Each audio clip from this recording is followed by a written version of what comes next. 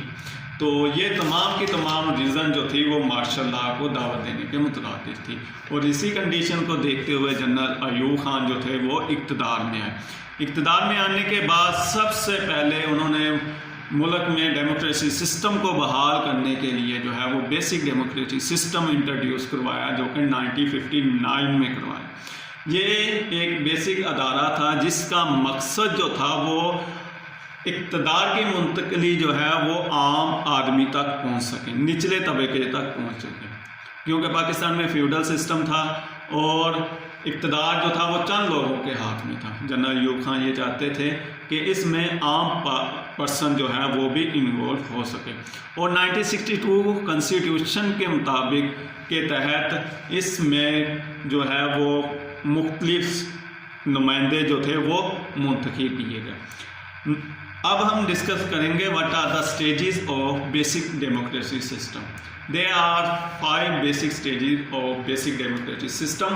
سب سے پہلے جو ہے وہ union council, second tehsil council, third district council, 4 divisional council and last one provincial advisory council. First of all union council, it is the basic stage of basic democratic system. یہ ایک بنیادی stage تھی اور پہلی اسٹیج تھی. It is called union council for village area and union committee for the city area.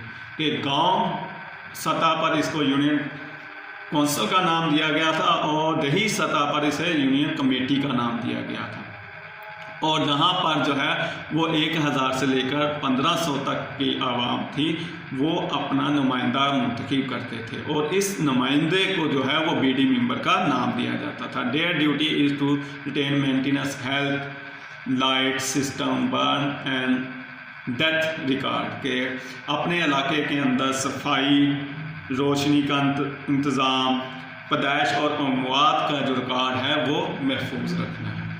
Second number پہ آ جاتا ہے tehsil council. In East Pakistan thana council and in West Pakistan called tehsil council was the second stage. کہ East Pakistan میں اسے تھانہ اور waste میں اسے تحصیل کونسل کا نام دیا گیا. Its chairman called divisional officer, اور اس کا جو چیئرمین ہوتا تھا اس کو ڈویژنل آفیسر کا نام دیا گیا. It include government servant and union council member. کہ اس میں یونین کونسل کے ممبر بھی ہوتے تھے اور کچھ گورنمنٹ جو سرونٹ تھے وہ بھی انکلیوڈ ہوتے تھے. ٹھیک ہے، اور ان کی جو ڈیوٹی تھی وہ اپنے علاقے میں تعلیمی اور معاشی اکانومی جو اسٹریٹجیز ہیں ان کو واضح کرنا تھا.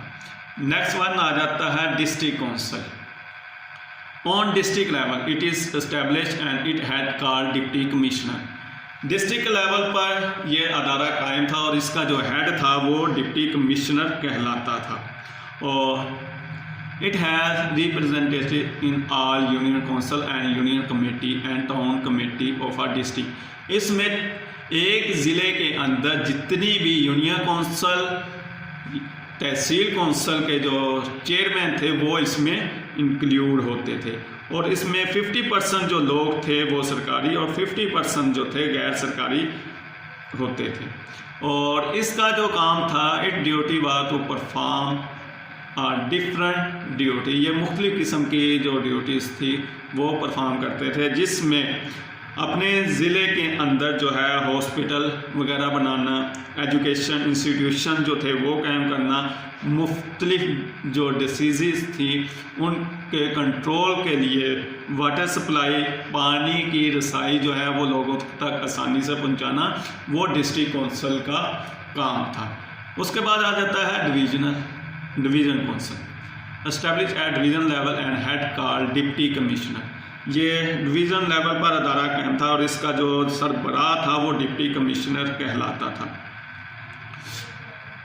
اور اس میں ڈویژنل کونسل میں جو ہے وہ ایک ڈویژن کے اندر جو ہے تمام union council, union committee, district committee کے جو نمائندے تھے وہ اس میں شامل ہوتے تھے، اور اس کونسل میں سرکاری نمائندے جو تھے، ممبر جو تھے، وہ بھی منتخب کیے جاتے تھے، میننگ کہ اس میں گورنمنٹ اور نان گورنمنٹ ممبر دونوں انکلیوڈ ہوتے تھے، ٹھیک۔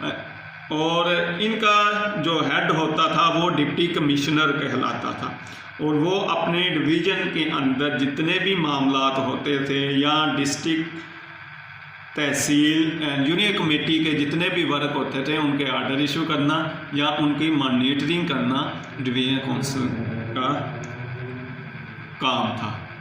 اس کے بعد آ جاتا ہے ڈسٹرکٹ ایڈوائزری کونسل، جس میں صوبائی مشاورتی کونسل، اس میں تمام ڈویژن کونسل کے ممبر جو تھے صوبائی لیول پہ ہوتی تھی، وہ گورنر کے متحد جو تھے وہ کام کرتے تھے، اور صوبائی لیول پہ تمام ڈسٹرکٹ کو کنٹرول کرنا اور ان کو جو ہے وہ مختلف قسم کی ریفارم یا فنڈ یا اپنے علاقے کی فلاح و بہبود کے لیے کام کرنا، اور ان کی پرفارمنس جو تھی وہ پریزیڈنٹ تک پہنچانا، اعلیٰ سطح پر پہنچانا اس کا کام تھا۔ تو یہ بیسک ڈیموکریسی سسٹم کے کچھ سٹیجز تھی۔ اس کے بعد اس ایرا میں جنرل ایوب خان کے ایرا میں جو ہے وہ سندھ طاس ایگریمنٹ ہوا، انڈس واٹر ٹریٹی، ٹھیک ہے۔ The agreement was solve to problem the water between Pakistan and India, کہ پاکستان اور انڈیا کے درمیان پانی کا جو مسئلہ تھا اس کو سالو کیا گیا، اور اس پرابلم کو سالو کروانے کے لیے جو ہے وہ ورلڈ بینک نے بہت اہم کردار ادا کیا۔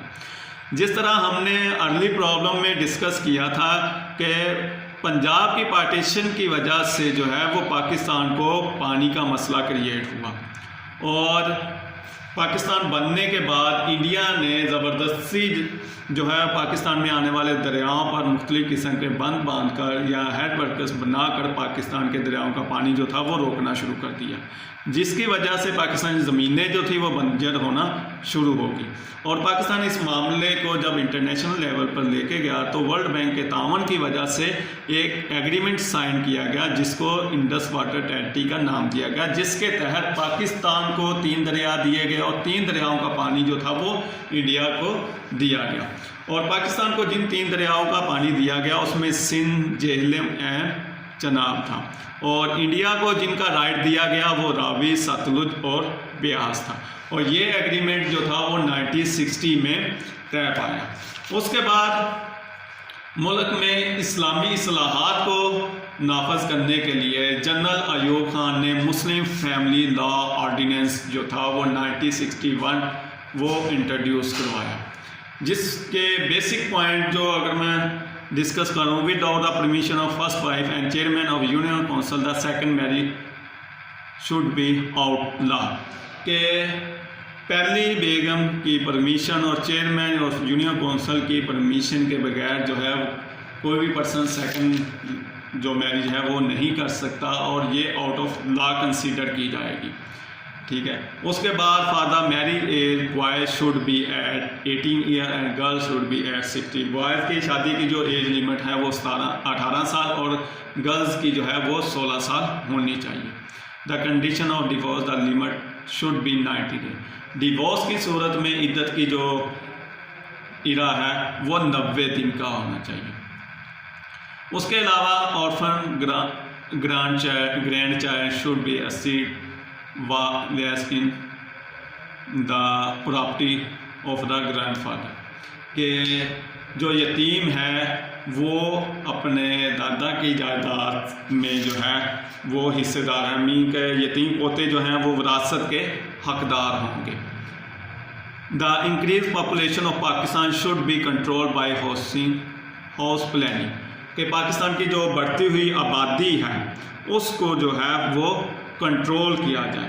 تو یہ فیملی لا آرڈیننس انٹروڈیوس کروانے کا جو بیسک مقصد تھا وہ یہی تھا کہ عام پرسن کو پاکستان میں فیملی لا جو ہے، فیملی مسلم لا جو ہے اس کو انٹروڈیوس کروانا اور اس کو جو ہے وہ امپلیمنٹ کروانا۔ اس کے بعد فیملی لا آرڈیننس انٹروڈیوس کروانے کے بعد جنرل ایوب خان نے جو ہے وہ ملک کے کنسٹیٹیوشن بنانے کے لیے جو ہے وہ ایک کنسٹیٹیوشنل کمیٹی بنائی، اور جس کے جو ہیڈ جو تھے وہ جسٹس شہاب الدین تھے۔ جسٹس شہاب الدین کی سربراہی میں کنسٹیٹیوشنل کمیٹی بنائی گئی، جس نے جو ہے وہ 1961 میں 6 مئی 1961 میں وہ فرسٹ ڈرافٹ اور پاکستان کنسٹیٹیوشن جو تھا وہ پیش کیا گیا۔ But after certain amendment from the president Ayub Khan, the new constitution was enforced on 8 July 1962 in the country, جس میں کچھ امینڈمنٹ کی وجہ سے جنرل ایوب خان نے جو ہے وہ پاکستان میں جو نیا کنسٹیٹیوشن نافذ کیا وہ 8 جون 1962 کو نافذ کیا، اینڈ اٹ ہیڈ 250 شیڈیولز، اور یہ 250 گوشواروں پر مشتمل تھا۔ اگر ہم اس کے کچھ سائلنٹ فیچر کو ڈسکس کریں، formation of Islamic society, it is mention in the constitution of 1962 the Islamic society will be established in the country, کہ پاکستان میں جو ہے وہ اسلامک سوسائٹی بنائی جائے گی۔ اور the country name, the name of the country was proposed as republic of Pakistan, کہ پاکستان کا جو نام ہے وہ ریپبلک آف پاکستان ہونا چاہیے، لیکن بعد میں اسلامی ریپبلک آف پاکستان کر دیا گیا۔ It was also a written constitution, کہ یہ ایک ریٹن کنسٹیٹیوشن تھا۔ Islamic way of living, such an environment will be provide to people that live freely according to Islam, ایسا انوائرمنٹ پرووائڈ کیا جائے گا کہ جس کے تحت ہر پرسن جو ہے وہ اسلام کے مطابق زندگی گزار سکے گا۔ Sources of law, no law would be enforce which is against the Islamic teaching, کہ کوئی بھی ایسا لا جو ہے وہ یہاں پر نافذ نہیں کیا جائے گا جو اسلامی ٹیچنگ کے خلاف ہوگا۔ All the existing law will be brought into the conformity with Islamic teaching, اور جو آلریڈی یہاں پر لا نافذ کیا گیا ہے اس کو اسلام کے مطابق جو ہے وہ پہلے پرکھا جائے گا۔ Islamic principle, Pakistan will be a welfare state, principle of democracy, freedom, equality, tolerance, social justice will be implemented in the country، کہ پاکستان میں جو ہے وہ اسلامی رول کو نافذ کیا جائے گا، جس میں جو ہے وہ ڈیموکریسی سسٹم کی بحالی اور آزادی، برابری کے حقوق، ٹھیک ہے، اور سوشل جسٹس وغیرہ، یہ تمام کی تمام چیزوں کو جو ہے وہ یقینی بنایا جائے گا۔ Muslim president, it was decided in the constitution of 1962 the president of Pakistan would be the Muslim। Unity of the Islamic world, it was mentioned in the constitution that government should be given a special attention toward the unity of Islamic world، کہ government special focus کرے گی کہ اسلامی دنیا سے جو ہے وہ تعلقات کو بڑھایا جائے۔ Protection of the minority, rights of the minority will be fully protected in the country, کہ پاکستان میں جو منورٹی کے رائٹ ہے وہ مکمل طور پر ہونے چاہیے، ان کو مکمل تحفظ فراہم کیا جانا چاہیے۔ Teaching of the holy Quran, the Quranic and Islamic teaching will be made compulsory for a Muslim, قرآن مجید کی اور اسلام کی تعلیمات جو ہے وہ ملک میں لازمی طور پر ہونی چاہیے۔ Islamic ideology council, the Islamic Ideology Council will be established to recommend it to both central and provisional government to take measures that encourage the Muslim to live in according with the principle of Islam، کہ اسلامی ideology council بنائی جائے گی جو کہ central اور پرووینشنل level پر اپنا کام کرے گی، جس میں اس بات کو یقینی بنایا جائے گا کہ پاکستان میں جو لوگ ہیں وہ اسلامی نیشنل لینگویج جو تھی وہ اردو اور بنگالی دونوں ڈیسائیڈ ہوئی، کیونکہ فرسٹ جو آبجیکٹیو ریزولوشن تھا اس میں جسٹ اردو کو نیشنل لینگویج کا درجہ دیا گیا تھا، لیکن بعد میں جو ایسٹ پاکستان سے بلونگ رکھنے والے لوگ تھے جن کے بنگالی، ان کے دل میں احساس محرومی پیدا ہوا، انہوں نے اس کے خلاف آواز اٹھانا شروع کی، اور فرسٹ کنسٹیٹیوشن 1956 میں بھی بنگالی کو نیشنل لینگویج کا درجہ دیا گیا، اور جو سیکنڈ کنسٹیٹیوشن تھا اس میں بھی ان لوگوں کو مد نظر رکھتے ہوئے جو ہے وہ پاکستان کی نیشنل لینگویج جو تھی وہ اردو اور بنگالی دونوں کو ڈکلیئر کیا گیا۔ Cancellation of constitution 1962. President Ayub Khan resigned on 25 March 1969 in the regard of public movement against his government. کہ جنرل ایوب خان نے 25 مارچ 1969 کو عوامی دباؤ کی وجہ سے اور احتجاج کی وجہ سے جو ہے وہ اپنے عہدے سے استعفیٰ دیا، اور اس وقت commander in chief general Yahya Khan نے ملک میں جو ہے وہ مارشل لا امپوز کیا اور اقتدار جو تھا وہ خود سنبھالا، اور یہ جو سیکنڈ کنسٹیٹیوشن تھا پاکستان کا وہ ختم کر دیا گیا، اور یہاں پر سیکنڈ مارشل لا جو تھا وہ جنرل یحییٰ خان نے لگایا۔ اور اس طرح یہ جو ایرا تھا وہ یہ جو کنسٹیٹیوشن تھا یہ تقریباً 7 سال اس ملک میں نافذ العمل رہا۔ اسی ایرا میں اگر ہم مزید ڈسکس کریں Indo Pakistan war 1965، the 65 war was we know as start when India crossed Pakistan international border on September 1965، کہ جب انڈیا نے پاکستانی بارڈر کراس کیا 1965 میں 6 ستمبر کو یہ جنگ سٹارٹ ہوئی، اور جس میں انڈیا نے پاکستان کے مختلف محاذ میں جو ہے وہ حملہ کیا۔ سب سے پہلے جو ہے وہ اگر ہم اس جنگ کا ڈسکس کریں تو انہوں نے لاہور پر اٹیک کیا، ٹھیک ہے، جس وہاں پر میجر عزیز بٹی اور ان کے جو فورسز تھی پاکستان کی ملٹری فورسز، انہوں نے جو ہے وہ انڈین فورسز کو روکا اور وہاں انہیں آگے بڑھنے نہیں دیا گیا۔ اس کے بعد قصور سیکٹر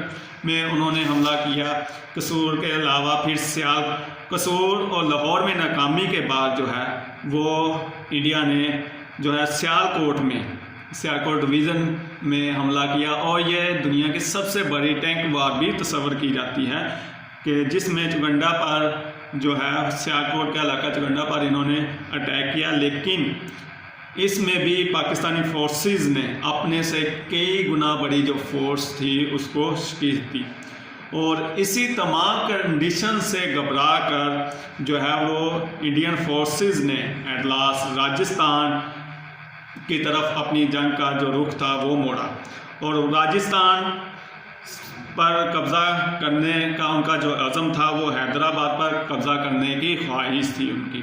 تو وہاں پر بھی جو مسلم فورسز پاکستانی فورسز تھی انہوں نے جو ہے وہ انہیں روکا، اور وہاں پر یعنی کہ زمینی محاذ پر جہاں جہاں انہوں نے قبضہ کرنے کی کوشش کی، اٹیک کرنے کی کوشش کی، پاکستانی فورسز نے انہیں جو ہے وہ منہ توڑ جواب دیا۔ اس کے علاوہ فضائی طور پر جو ہے وہ پاکستان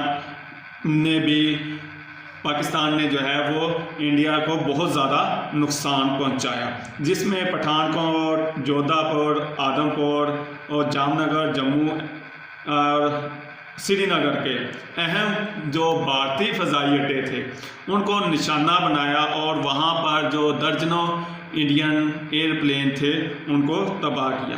اور فضائی جنگ میں پاکستان کے پاس ایک بہت ہی اہم ریکارڈ ہے، جس میں پاکستان کے ایک بہت ہی عظیم پائلٹ ایم عالم، جنہوں نے جو ہے وہ انڈیا کے جو ہے وہ 5 طیارے جو تھے وہ تباہ کیے۔ تو بحری جنگ میں بھی پاکستانی فورسز نے جو ہے وہ انڈین فورسز کو بہت زیادہ نقصان پہنچایا، اور ایٹ لاسٹ اپنی بغلاہٹ سے گھبراتے ہوئے اور اس جنگ کو ہارنے کے خدشے کے عوض انڈیا جو تھا اس میٹر کو انٹرنیشنل لیول پر لے کے گیا، اور اقوام متحدہ کی کوششوں کی وجہ سے 23 ستمبر 1965 کو جو ہے وہ جنگ بندی کا اعلان ہوا، اور یہ ایگریمنٹ سائن ہوا کہ دونوں علاقے جو ہیں ملک جو ہیں وہ اپنی پہلے والی پوزیشن پر واپس ہیں۔ تو اس جنگ میں مسلمانوں کو واضح طور پر جو ہے وہ فتح حاصل ہوئی. جنگ کی بیسک اگر ہم ریزن ڈسکس کریں تو 62 میں انڈیا جو تھا وہ شکست کھا چکا تھا چائنا سے. اس سے پہلے انڈس واٹر ٹریٹی جو تھا، یہ جو معاہدہ تھا پانی کا، یہ بھی انڈیا کے لیے ناقابل برداشت تھا، جس میں ورلڈ بینک نے پاکستان کو سپورٹ کرتے ہوئے اس معاملے کو سولو کروایا. اور اس کے علاوہ کشمیر ایشو جو تھا، جو کہ شروع سے ہی پاکستان اور انڈیا کے درمیان ایک تنازع کی ریزن رہا ہے، تو ان تمام ریزن کو مد نظر رکھتے ہوئے بھارت کا جو ایم تھا وہ یہی تھا کہ ہم پاکستان پر اٹیک کر کے اس کے جو علاقے ہیں وہ اپنے قبضے میں کر لیں گے اور پاکستان کو جو ہے وہ دنیا کے نقشے پر ختم کر دیں گے. لیکن افسوس کہ ان کا یہ جو خواب تھا وہ پورا نہ ہو سکا. اس کے بعد اگر ہم یہ اس ایرا کے اہم انسیڈنٹس ہیں، اس کے علاوہ اگر ہم اکانومی ڈیولپمنٹ کی بات کریں، جس میں معاشی ترقی جس کو ہم کہتے ہیں، تو اس ایرا میں جنرل ایوب خان نے جو ہے وہ 2 5 ایئر پلان جو تھے وہ انٹروڈیوس کروائے. 5 ایئر پلان میں فرسٹ جو 5 ایئر پلان تھا اس میں جو ٹارگٹ طے کیے گئے وہ مندرجہ ذیل تھے. سب سے پہلے جو ان کا ٹارگٹ تھا، national income should be increase up to 24%. National income جو ہے وہ 24% انکریز ہونی چاہیے. Per head income should be increase up to 10%. Employment was provided up to 25 lakh. Job opportunity جو ہے وہ 25 لاکھ دی جانی چاہیے. 40% ایڈیشن ان ایگریکلچر پروڈکشن، کہ کھیتی باڑی میں ایگریکلچر پروڈکشن میں 14% اضافہ. The production of small and domestic industry should be increase up to 25%. کہ اسمال اور ڈومیسٹک انڈسٹری جو تھی اس کی پروڈکشن جو تھی وہ 25% ٹارگٹ رکھا گیا کہ ان کو بڑھایا جائے گا. 3% ایڈیشن ان اینول ایکسپورٹ، اور 3% اینول ایکسپورٹ بڑھانے کا جو ٹارگٹ تھا وہ پلان کیا گیا 60 سے لے کر 65 تک. تو اس پلان کے افیکٹ کیا ہوئے؟ دا نیشنل انکم انکریز فرام 30%. یہ ڈیسائڈ 24% کی گئی تھی، لیکن اس نے اپنا ٹارگٹ بہت اچھے طریقے سے پورا کیا اور 30% تک بڑھی. Annual income increase from 30%. The development of industry field increase up to 40%. Industrial development جو تھی وہ پاکستان میں اس ایرا میں 40% ہوئی. The development agriculture field increase 50%، اور ایگریکلچر فیلڈ میں جو ہے وہ 15% اضافہ ہوا. مین کہ یہ جو پہلا 5 ایئر پلان تھا جنرل ایوب خان کا، یہ بہت زیادہ کامیاب ہوا، اور اسی کامیابی کی وجہ سے اسی ایرا میں سیکنڈ 5 ایئر پلان انٹروڈیوس کروایا گیا، اور یہ پاکستان کا 3rd 5 year annual development plan تھا. اور اس 3rd 5 year annual development plan میں جو ٹارگٹ ڈیسائیڈ کیے گئے تھے وہ national development increase 35%. Per head income should be increase 20%. Employment was provided to 55 lakh. The age of industrial development should be increase 30%. کہ 13% جو ہے وہ انڈسٹریل ڈیولپمنٹ ہونی چاہیے. ٹھیک ہے. اور اس کے علاوہ 9.5% ایڈیشن ان ایکسپورٹ، اور 9.5% جو ہے وہ ایکسپورٹ میں اضافہ ہونا چاہیے. اور سیکنڈ 5 ایئر پلان کے جو ٹارگٹ تھے وہ اچیو کس طرح ہوئے؟ The expectation in export was up to 9.5 but it was only 7%. جو ایکسپیکٹیشن تھی ایکسپورٹ کے بننے کی وہ 9.5 تھی، لیکن وہ 7% ہی ہو سکی. دا ایگریکلچر پروڈکٹ جو تھی وہ 4.5 ہی بڑھ سکی. Industrial effort was only 9%. Industrial development جو تھی وہ صرف 9% بڑھ سکی. اس سیکنڈ 5 ایئر کی ناکامی کی ریزن کیا تھی؟ ناکامی کی بیسک ریزن تو یہ تھی کہ پاکستان اور انڈیا کے درمیان جو جنگ تھی وہ تھی. اس جنگ کی وجہ سے پاکستان کو زیادہ تر فوکس اپنا دفاعی شعبے کی طرف کرنا پڑا. اور سیکنڈ یہ کہ 1965 میں جب جنرل ایوب خان نے پریزیڈینشل الیکشن کروایا تھا، تو اس الیکشن میں جو ہے اس الیکشن کے بعد جو عوام کا جو اعتماد تھا وہ جنرل ایوب خان پر کم ہونا شروع ہو گیا۔ 65 کا جو جنرل الیکشن تھا وہ 1962 کے کنسٹیٹیوشن کے تحت کروایا گیا تھا، اور اس الیکشن میں جو 4 میجر پرسنالٹی وہ سامنے، اور اس میں 2 جو میجر تھی وہ جنرل ایوب خان تھے اور سیکنڈ محترمہ فاطمہ جناح تھی۔ فاطمہ جناح عوام میں بہت زیادہ مقبول تھی، اور انہوں نے اپنی صحت کی خرابی کے باوجود جو ہے وہ مسلم لیگ اور پاکستان کے عوام کی خاطر جو ہے وہ سامنے آئی، اور انہوں نے پریزیڈنٹ کے طور پر جو ہے وہ الیکشن لڑا۔ اور 65 کا جو جنرل الیکشن تھا، جو ہم نے بیسک ڈیموکریسی سسٹم کے تحت 80,000 ممبر الیکٹ کیے تھے، انہی کے تحت کروایا گیا تھا۔ 59 اور 60 میں 80,000 بیسک ڈیموکریٹک سسٹم کے تحت ممبر الیکٹ کیے گئے تھے، لیکن بعد میں 80,000 سے بڑھا کر اس کو 1,20,000 کر دیا گیا 1962 میں جو ہے نیو امینڈمنٹ کے ذریعے، اور ان 1,20,000 ممبر نے جو ہے وہ مل کر جو ہے وہ آپ کے ملک کے جو پریزیڈنشل الیکشن تھے اس میں پارٹیسپیٹ کیا، اور اس میں واضح اکثریت سے جنرل ایوب خان جو تھے وہ اقتدار میں آئے، اور ملک کے جو ہے وہ اگلے 5 سال کے لیے جو تھے وہ پریزیڈنٹ منتخب ہوئے۔ تو اس الیکشن کی وجہ سے عوام اور پریزیڈنٹ کے جو درمیان اختلافات تھے وہ بڑے، اور سیکنڈ 1965 کی جو وار تھی، اس کی جنگ بندی کا جو معاہدہ کیا گیا تھا جنرل ایوب کی طرف سے، اس میں کچھ پولیٹیکل رہنماؤں کو اعتماد میں لیے بغیر یہ معاہدہ کیا گیا تھا، جس کی وجہ سے اختلافات جو تھے وہ ان کے درمیان بڑھے، اور وہ ان کی ہی کیبنٹ کے جو ممبر تھے جو کہ فارن ڈیفنس منسٹر تھے جنرل ذوالفقار علی بھٹو، انہوں نے گورنمنٹ سے علیحدگی اختیار کی، اور پاکستان میں جو ہے 1965 میں انہوں نے ایک علیحدہ پولیٹیکل پارٹی بنائی جس کو پاکستان پیپل پارٹی کا نام دیا، اور اس میں جو ہے وہ مختلف لوگوں کو شامل کرتے ہوئے گورنمنٹ کے خلاف جو ہے وہ مختلف جو اسٹرائک سسٹم تھا وہ سٹارٹ کر دیا۔ اور اسی طرح ویسٹ پاکستان میں جو ہے وہ ذوالفقار علی بھٹو میدان میں آ گیا، اور ایسٹ پاکستان میں شیخ مجیب الرحمان جو تھے وہ جنرل ایوب خان کی پالیسیوں کے خلاف جو تھے وہ کھڑے ہوئے، اور جس کی وجہ سے ملک جو تھا وہ خانہ جنگی کی کنڈیشن کی طرف جانا شروع ہو گیا، اور ملک میں خانہ جنگی کی کنڈیشن کریٹ ہوئی، اور ایٹ لاسٹ جو ہے وہ ان تمام کنڈیشن کو مد نظر رکھتے ہوئے جو ہے وہ general commander in chief Yahya Khan نے جو ہے وہ 25 مارچ 1969 کو جو ہے وہ جنرل ایوب خان کی گورنمنٹ کو ختم کر دیا۔